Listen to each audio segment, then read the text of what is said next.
Hello बच्चों, इस video में हम एक्सरसाइज 1.3 के क्वेश्चनों को सॉल्व करेंगे। इससे पहले हम इस एक्सरसाइज से संबंधित प्रमेय और उस पर एग्जाम्पल को देख चुके हैं। अगर आप उन वीडियो को नहीं देखे हैं तो उनका लिंक डिस्क्रिप्शन में दिया हुआ है। पहले आप उन वीडियो को देख लीजिए जिससे कि एक्सरसाइज के क्वेश्चनों को आसानी से सॉल्व कर सकें। तो आइए वीडियो को शुरू करते हैं। एक्सरसाइज 1.3 जिसका पहला क्वेश्चन है, इसमें बोला है कि सिद्ध कीजिए कि √5 एक अपरिमेय संख्या है। यहाँ पर हम पिछले वीडियो में ही इसके बारे में वर्णन कर चुके हैं कि इस टाइप के क्वेश्चनों को हम विरोधाभास द्वारा सॉल्व करेंगे। अर्थात मान लेंगे कि √2 √5 यहाँ पर एक परिमेय संख्या है। तो यहाँ पर हम लिख देंगे कि माना √5 एक परिमेय संख्या है। √5 एक परिमेय संख्या है। और अगर √5 एक परिमेय संख्या है तो इसे हम यहाँ पर p/q के रूप में लिख सकते हैं। इसलिए यहाँ पर हो जाएगा √5 = p/q। फिर आगे यहाँ बताया ही गया था, पिछले ही एग्जाम्पल में आप देख चुके हैं कि हम p/q को अगर परिमेय संख्या मानते हैं तो यहाँ पर p व q सभाज्य संख्याएं होती हैं। लिख देंगे p व q सभाज्य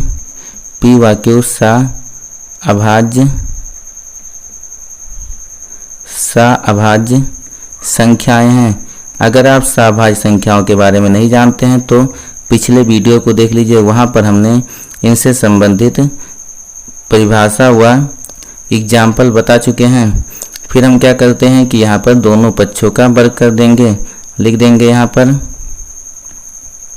वर्ग करने पर, अगर यहाँ पर हम दोनों पक्षों का वर्ग करते हैं तो यहाँ पर हमें आगे प्राप्त होगा। जैसा कि हम देखें कि यहाँ पर √5 का जब स्क्वायर होगा तो हमें 5 प्राप्त होगा, उसके बाद p/q का स्क्वायर होगा। इस टाइप से यहाँ पर हम लिख देते हैं। अगर वर्ग करते हैं तो यहाँ पर हो जाएगा √5 का स्क्वायर बराबर p/q का स्क्वायर।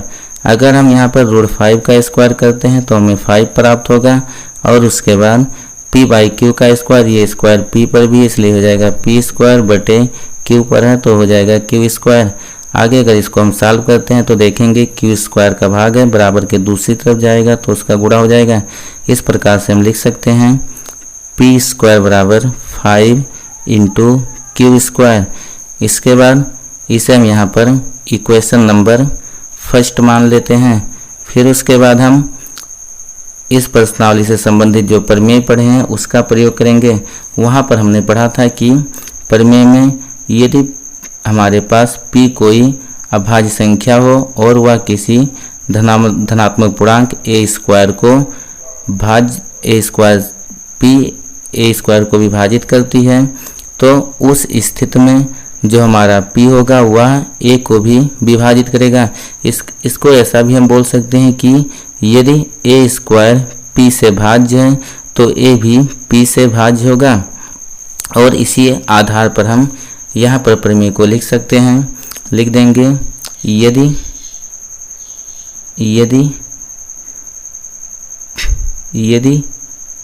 p² 5 से भाज्य है, 5 से भाज्य है तो p भी 5 से भाज्य, तो भी p भी 5 से भाज्य होगा। और अगर हम इस प्रमेय का प्रयोग करें तो उस स्थिति में यहाँ पर हमें प्राप्त होगा, जहाँ पर हम लिख देंगे p = 5 × हमें एक नई धनात्मक पूर्णांक प्राप्त होगी जिसको हम k मान लेते हैं। इसके बारे में पहले ही बता चुके हैं कि कैसे हमें नई धनात्मक संख्या प्राप्त होती है। यहाँ पर हम इसे इक्वेशन नंबर सेकंड मान लेते हैं। फिर उसके बाद इक्वेशन सेकंड से p का वैल्यू इक्वेशन फर्स्ट में लिख देंगे p का मान समीकरण समीकरण दो में रखने पर p का मान समीकरण नंबर 2 में रखने पर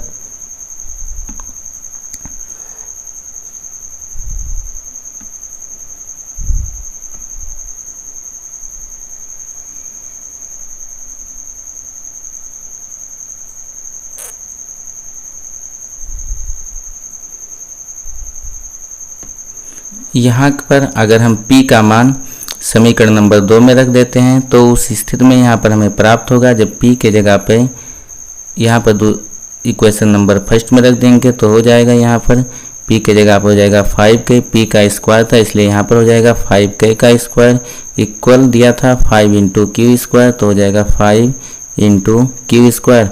आगे अगर इसको हम सॉल्व करें तो ये स्क्वायर 5 पर भी है और k पर भी है, इसलिए ये हो जाएगा 5 का स्क्वायर करेंगे तो यहाँ पे हमें 25 प्राप्त होगा और k का स्क्वायर k स्क्वायर होगा इक्वल 5 क्यू स्क्वायर। यहाँ फिर अगर हम देखें तो जो हमारा 5 होगा वह 25 को कैंसिल करेगा तो यहाँ पर हमें 2 प्राप्त होगा। इस प्रकार से आगे हम लिखना चाहें अगर क्यू स्क्वायर बराबर तो यहाँ पर क्यू स्क्वायर बराबर हो जाएगा 5 इंटू के स्क्वायर। सॉरी, यहाँ पर अगर हम देखें तो यहाँ पर हमें 5 प्राप्त हुआ था, तो यहाँ से हम क्यू स्क्वायर बराबर लिखना चाहें तो क्यू स्क्वायर बराबर हो जाएगा 5k स्क्वायर। पुनः हम इसी प्रमेय का प्रयोग करेंगे और लिख देंगे कि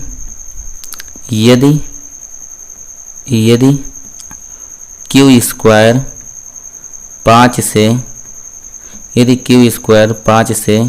भाज्य है, यदि क्यू स्क्वायर 5 से भाज्य है तो क्यू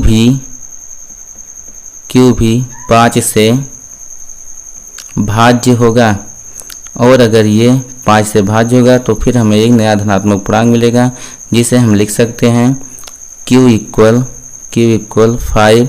यहाँ पर इसको हम k डैश मान लेते हैं, फिर इसे इक्वेशन नंबर 3 मान लेंगे क्योंकि फर्स्ट और सेकंड हम पहले मान चुके हैं। अब यहाँ पर हम इक्वेशन नंबर सेकंड व थर्ड को देखेंगे, लिख देंगे समीकरण 2 व 3 से। अगर हम समीकरण 2 व 3 को ध्यान से देखें तो यहाँ पर p व q, जैसे कि p में बोला था p का वैल्यू हमें 5k अर्थात 5 इंटू के प्राप्त हुआ, और q का वैल्यू अगर हम देखें तो 5k डैश अर्थात 5 इंटू के डैश प्राप्त हुआ। और अगर यहाँ पर हम p और q का HCF ज्ञात करें तो इनके HCF में हमें एक कॉमन फैक्टर प्राप्त होगा जिसका मान 5 है, अर्थात इनका HCF 5 हो जाएगा। इसलिए यहाँ पर p व q सभाज्य संख्याएं नहीं होंगी, क्योंकि हम पहले ही पढ़ चुके हैं कि यदि दो धनात्मक पूर्णांकों का HCF सिर्फ 1 प्राप्त हो तो उसे हम सभाज्य संख्याएं कहते हैं। लेकिन यहाँ पर p व q का HCF भी हम निकाले तो हमें 5 प्राप्त हुआ, इसलिए यहाँ पर p व q सभाज्य संख्या नहीं होगा।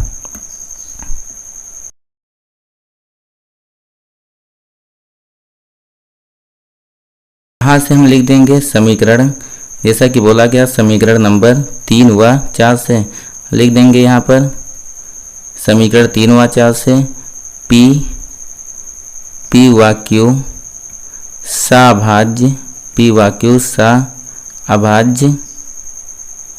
सभाज्य संख्याएं, p व q सभाज्य संख्याएं नहीं हैं। और अगर हम ये देखें तो यहाँ पर बोला है p व q सभाज्य संख्याएं नहीं है। अगर p व q सभाज्य संख्याएं नहीं है तो √5 जो हमारा वो होगा वह परिमेय संख्या नहीं होगा। लिख देंगे इसलिए √5 परिमेय संख्या नहीं है। और हम जानते हैं अगर कोई संख्या परिमेय नहीं है तो उस स्थिति में वह अपरिमेय संख्या होती है, क्योंकि जो हमारा रियल नंबर होता है वास्तविक संख्या होता है, वह परिमेय संख्या और अपरिमेय संख्या का समूह होता है। अगर कोई संख्या परिमेय नहीं है तो उस स्थिति में वह अपरिमेय संख्या होगी। इस प्रकार से हम लिख देंगे कि यदि √5 परिमेय संख्या नहीं है अतः √5 एक अपरिमेय संख्या है, एक अपरिमेय संख्या है। और ये हमें प्रूव करना था कि जो √5 होता है वह एक अपरिमेय संख्या होता है। तो जैसा कि हम पिछले ही क्वेश्चन में देख चुके हैं, एग्जाम्पल जो आप पढ़े हैं कि यहाँ पर पहले हम p का वैल्यू निकालेंगे और q का वैल्यू निकालेंगे, फिर दोनों का हम HCF देखेंगे। अगर इनका HCF 1 नहीं प्राप्त होता है तो उस स्थिति में p व q सहभाज्य संख्याएं नहीं होगी, और अगर ये सहभाज्य संख्याएं नहीं होती हैं तो उस स्थिति में ये परिमेय संख्याएं नहीं होंगी। और अभी हम पहले ही बता चुके हैं कि वास्तविक संख्या जो होता है वह परिमेय व अपरिमेय संख्याओं का समूह होता है। अगर कोई संख्या परिमेय नहीं है तो उस स्थिति में वह अपरिमेय संख्या होती है। इसलिए यहाँ पर हम लिख देंगे कि अतः √5 एक अपरिमेय संख्या है। अब हम अगले क्वेश्चन को देखते हैं। क्वेश्चन नंबर 2, जिसमें बोला है कि सिद्ध कीजिए कि 3 + 2/√5 एक अपरिमेय संख्या है।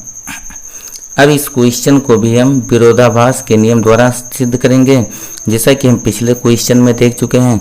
तो यहाँ पर हम लिख देंगे कि माना 3 + 2/√5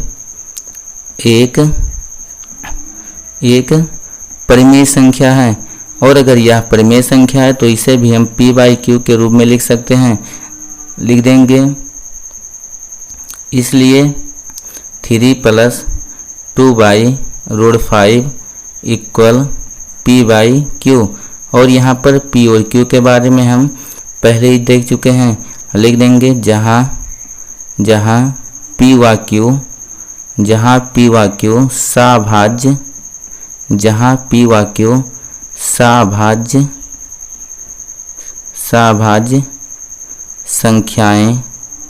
सहभाज्य संख्याएं हैं।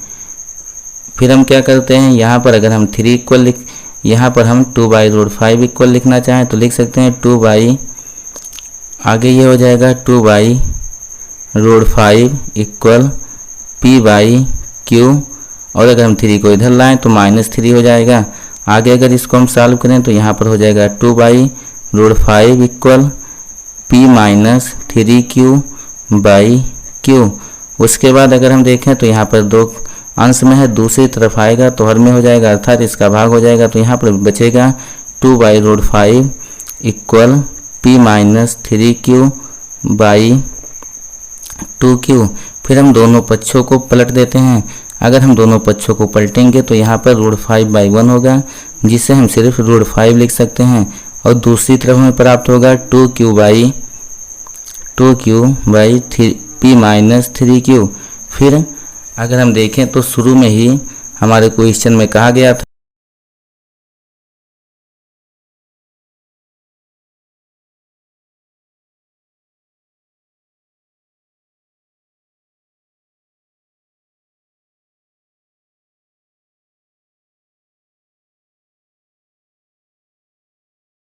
p व q सहभाज्य संख्याएं हैं, और जो सहभाज्य संख्याएं होती हैं वो धनात्मक पूर्णांक होती हैं।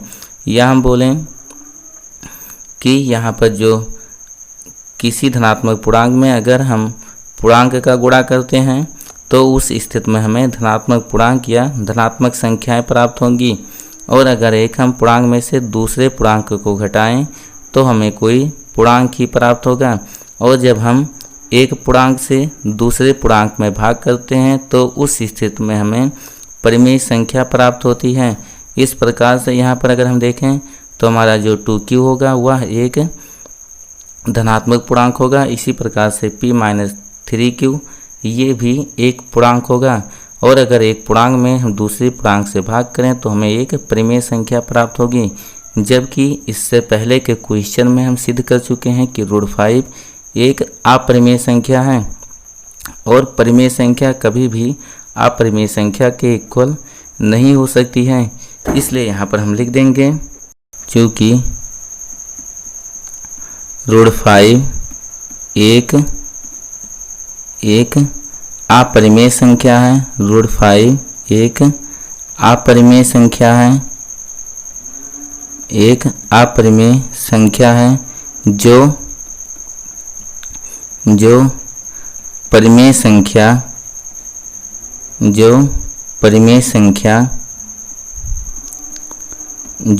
संख्या 2q by p minus 3q के बराबर नहीं होगी। 2q by p minus 3q के बराबर नहीं होगी। और ये बराबर क्यों आया? क्योंकि यहाँ पर हम गलत चीज़ें मान लिए थे। यहाँ पर हम माने थे कि 3 + 2 बाई रूट 5 एक परिमेय संख्या है, और जब ये मानकर हम सॉल्व किए तो यहाँ पर हमें परिमेय संख्या अपरिमेय संख्या के बराबर प्राप्त हुई, जो कि असंभव है। इसलिए यहाँ पर हम लिख देंगे, इसलिए 3 + 2 बाई रूट 5 परिमेय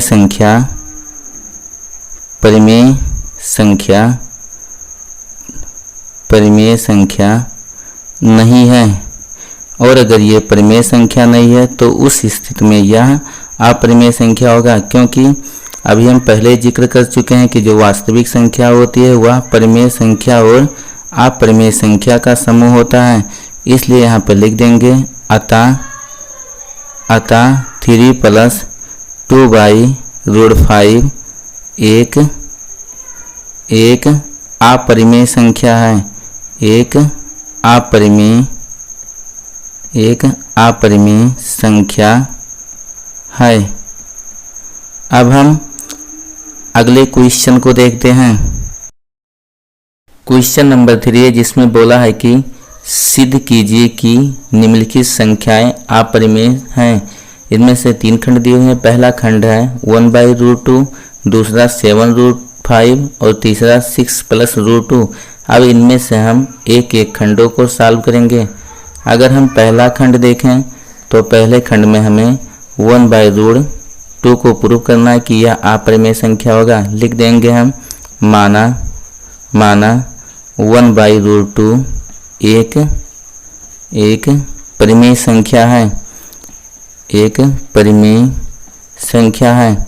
अगर हम देखें तो ये पहले ही अध्ययन कर चुके हैं कि अगर यह परिमेय संख्या है तो यहाँ पर हम लिख सकते हैं 1/√2 इक्वल p/q। जहाँ p और q के बारे में अगर कहा जाए तो लिख सकते हैं जहाँ p व q सअभाज्य, जहाँ p व q सअभाज्य संख्याएं हैं, जहाँ p व q सअभाज्य संख्याएं हैं।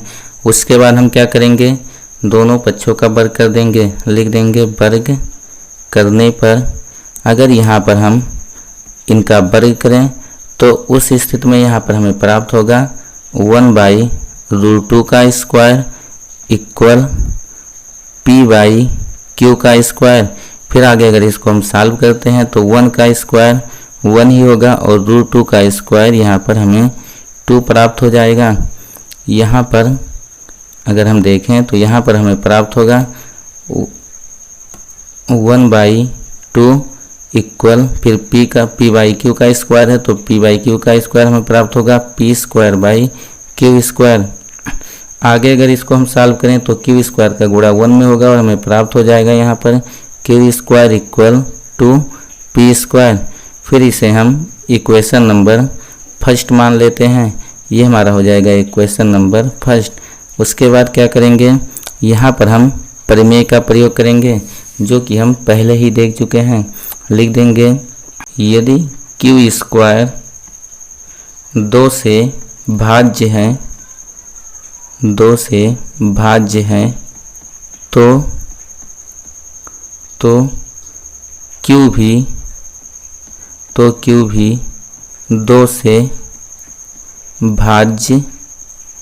तो q भी 2 से भाज्य होगा। और इस आधार पर हम लिख सकते हैं यहाँ पर कि Q इक्वल 2K, जहाँ K हमारा कोई नया धनात्मक पूर्णांक होगा और इसे हम इक्वेशन नंबर सेकंड मान लेते हैं। समीकरण 2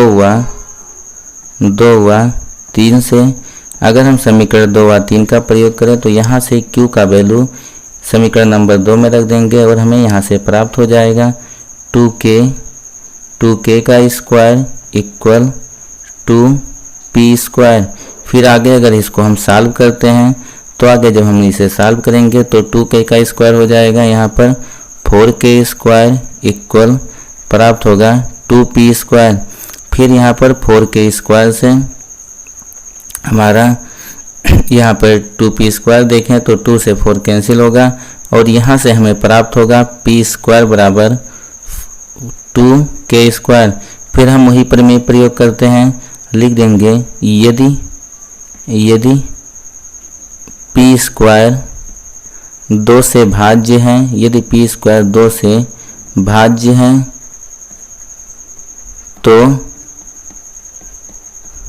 तो P भी 2 से भाज्य होगा, 2 से भाज्य होगा। और इस आधार पर पुनः हम लिख सकते हैं यहाँ पर P इक्वल कोई नया धनात्मक पूर्णांक माने तो यहाँ पर हो जाएगा P इक्वल 2K डैश। अब इसे हम यहाँ पर इक्वेशन नंबर 3 मान लेते हैं। फिर हम इक्वेशन नंबर सेकंड और थर्ड को देखें तो यहाँ पर अगर हम इक्वेशन नंबर सेकंड और थर्ड को देखें तो यहाँ पर जो हमें P व Q प्राप्त होता है, इन दोनों का अगर हम HCF ज्ञात करें तो इनका जो HCF होगा वो हमें 2 प्राप्त होगा। और हम पहले ही पढ़ चुके हैं, यदि दो धनात्मक पूर्णांकों का HCF एक के अलावा कुछ और प्राप्त होता है तो वे संख्याएं सभाज्य संख्याएं नहीं होती हैं, जबकि यहाँ पर हम माने हैं कि P व Q सभाज्य संख्याएं हैं। इसलिए यहाँ पर हम कह सकते हैं कि P व Q का HCF 2 है, इसलिए यह सभाज्य संख्या नहीं है। और अगर ये सभाज्य संख्या नहीं है तो उस स्थिति में ये परिमेय संख्या भी नहीं होगी। अतः हम यहाँ पे लिख सकते हैं कि समीकरण 2 व 3 से अगर हम समीकरण 2 व 3 को देखें तो यहाँ से बोल सकते हैं कि P व Q सभाज्य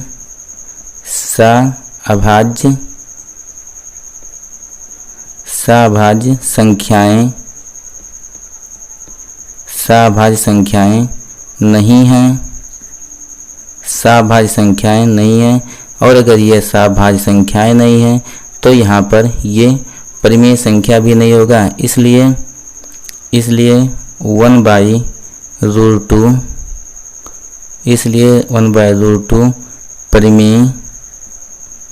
परिमेय संख्या नहीं है।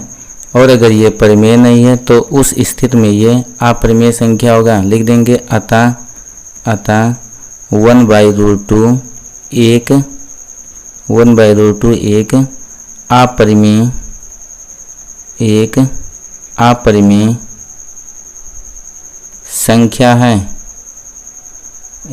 अपरिमेय संख्या है। अब हम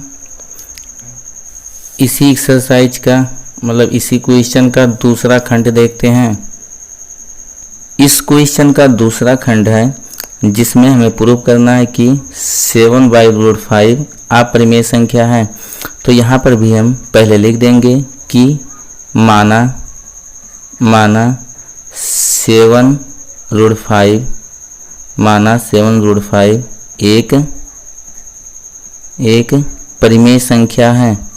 एक परिमेय संख्या है। और अभी हम देखें कि अगर ये परिमेय संख्या है तो इसे हम P/Q के रूप में लिख सकते हैं। इसलिए यहाँ पर हो जाएगा 7/5 इक्वल P/Q। जहाँ अगर P और Q की बात की जाए तो हम लिख सकते हैं जहाँ P व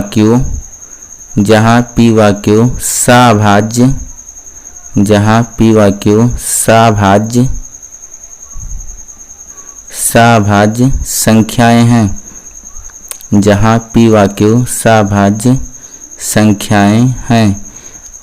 फिर आगे अगर हम इसको सॉल्व करें तो यहाँ से ये हो जाएगा, हम अगर 7 देखें तो 7 में √5 का गुणा है, और अगर यहाँ से हम √5 इक्वल लिखना चाहें तो ये हो जाएगा √5 इक्वल P/7Q। यहाँ से अभी हम पहला क्वेश्चन प्रूव कर चुके हैं कि जो √5 होता है वह एक अपरिमेय संख्या है। और उसके बाद अगर देखा जाए तो यहाँ पर जो हमारा P व Q की बात की जाए तो P व Q सभाज्य संख्याएं हैं, इसलिए ये धनात्मक पूर्णांक होंगे, या हम बोले धनात्मक संख्याएं होंगी। और अगर ये धनात्मक संख्याएं हैं तो हम Q में अगर 7 का गुणा करें तो ये भी हमें एक धनात्मक पूर्णांक प्राप्त होगा। और अगर एक पूर्णांक से हम दूसरे पूर्णांक में भाग करते हैं तो उस स्थिति में हमें एक परिमेय संख्या प्राप्त होगी। इस प्रकार से जो हमारा P/7Q होगा यह एक परिमेय संख्या होगा, जबकि हम पहले ही प्रूव कर चुके हैं पहले क्वेश्चन में कि √5 एक अपरिमेय संख्या था। अतः हम लिख देंगे कि चूँकि √5 एक अपरिमेय संख्या है, √5 एक अपरिमेय संख्या है, एक अपरिमेय संख्या है, जबकि P/7Q एक परिमेय संख्या होगी, एक परिमेय संख्या होगी। और हमें मालूम है कि परिमेय संख्या कभी भी अपरिमेय संख्या के बराबर नहीं होती है, लेकिन यहाँ पर हमें अपरिमेय संख्या परिमेय संख्या के बराबर प्राप्त हुई, क्योंकि यहाँ पर हम जो माने थे वो सही नहीं था। और अगर ये सही नहीं है अर्थात 7√5 परिमेय संख्या नहीं है तो यह एक अपरिमेय संख्या होगी, लिख देंगे। इसलिए 7√5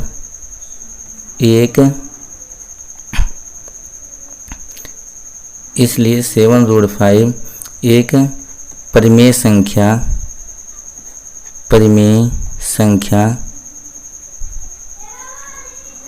नहीं है, परिमेय संख्या नहीं है। और अगर कोई संख्या परिमेय नहीं होती है तो वह अपरिमेय होती है, तो हम लिख देंगे अतः 7√5 एक अपरिमेय 7√5 एक अपरिमेय संख्या है।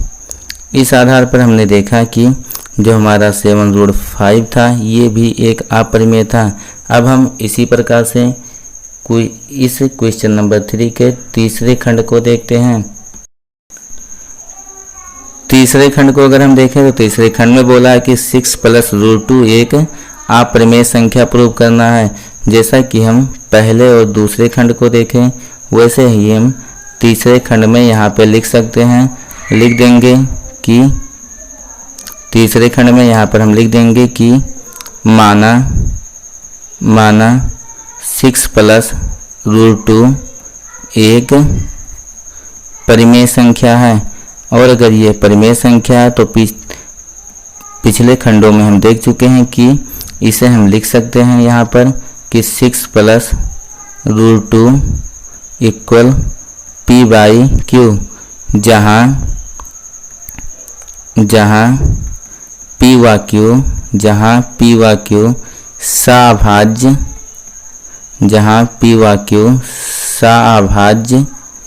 संख्याएं हैं, जहाँ P व Q सभाज्य संख्याएं हैं। इस प्रकार से आगे अगर हम लिखें तो यहाँ पर इसको आगे सॉल्व करेंगे तो अगर हम 6 बराबर लिखना चाहें तो यहाँ पर हो जाएगा P-Q को हम इधर ले आएँ तो यहाँ पर हमें प्राप्त होगा कि 6 - P/Q इक्वल √2। आगे अगर इसको हम सॉल्व करते हैं तो यहाँ पर ये प्राप्त होगा हमें 6q minus P by Q equal √2। अब हम यहाँ पर देखें तो बोला गया था जो हमारा p व q है ये दोनों सहभाज्य संख्याएं हैं, अर्थात ये हमारे धनात्मक पूर्णांक होंगे। और अगर p व q धनात्मक पूर्णांक हैं तो यहाँ पर जो 6q होगा ये भी एक धनात्मक पूर्णांक होगा। और अगर एक पूर्णांक में से हम दूसरे पूर्णांक को घटाते हैं तो हमें एक पूर्णांक प्राप्त होगा। फिर q भी एक पूर्णांक है और जब एक पूर्णांक से दूसरे पूर्णांक में हम भाग करेंगे तो उस स्थिति में हमें परिमेय संख्या प्राप्त होगी। जबकि हम पहले ही प्रूव कर चुके हैं कि जो √2 होता है वह अपरिमेय संख्या होता है और परिमेय संख्या कभी भी अपरिमेय संख्या के इक्वल नहीं होगा। जबकि यहाँ पर हम देखें तो हमें परिमेय संख्या अपरिमेय संख्या के बराबर प्राप्त हुई है। ऐसा इसलिए हुआ है क्योंकि जो हम माने हैं वो गलत है।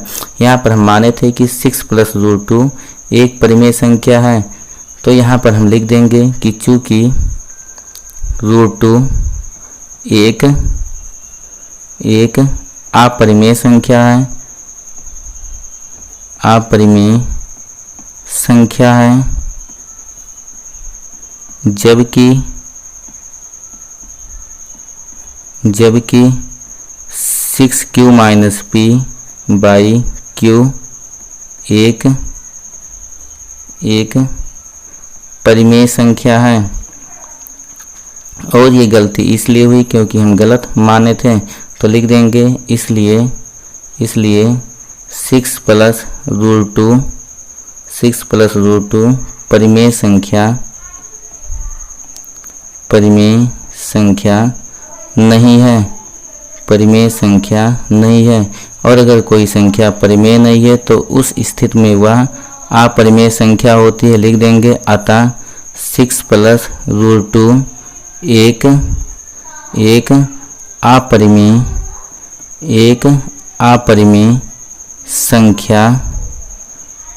अपरिमेय संख्या है।